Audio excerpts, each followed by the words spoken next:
Right, guys, so I'm going to take you over now, as promised, to the grave here. And Mark is here waiting at the grave. So, hi, Mark. Hello, how you doing? So, this, Mark, is the grave here of the Union soldier. This is amazing. You would think you're in America, but you're not. You're actually in a cemetery here in Newtownards in Northern Ireland. And this is the grave of James Francis.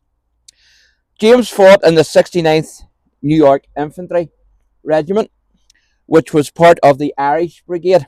Right.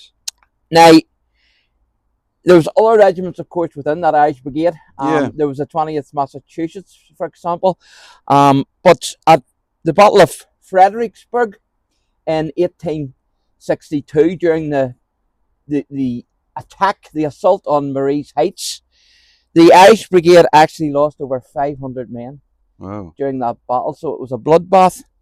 Now there's a wee bit of a myth that goes about concerning that Irishman fought Irishman that day, that the Irish Brigade fought Irishmen from the Confederates. That was actually propagated by another Irish Civil War soldier who was Sinclair Mahon, General Sinclair Mahon, and he actually was born in Lisburn, which is actually not too far from Newtownards, where we are today. Lisburn, yeah.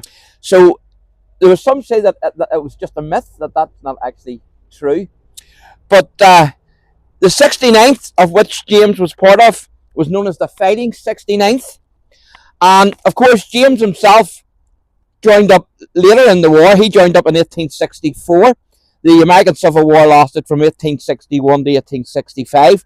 So when James joined up, he would have known exactly what he was getting himself involved in. Yeah, absolutely. The romance of the whole thing had gone.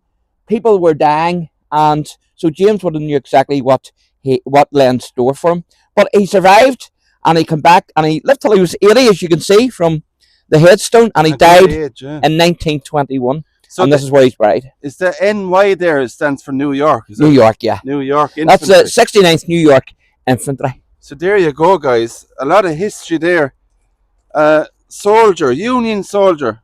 And he's not the only one that's actually there's a monument for.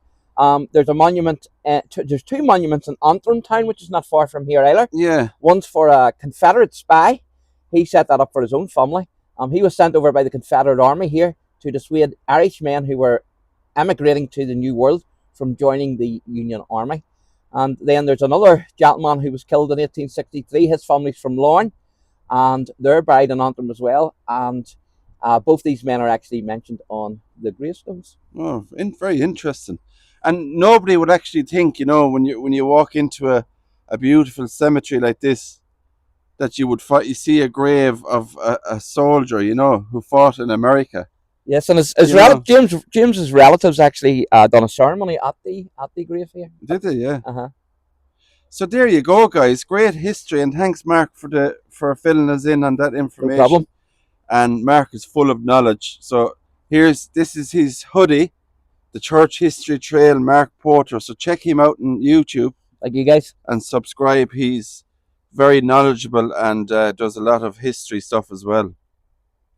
So that is great to see that grave. James Francis, the New York Infantry. So as you were telling me earlier, that was the same time then as Abraham Lincoln. And Abraham Lincoln was president at that time. Yeah, he was president at the time. And I did cover a story I was telling you myself in Sligo. Yes. About John Wilkes Colonel Edward Donaghy.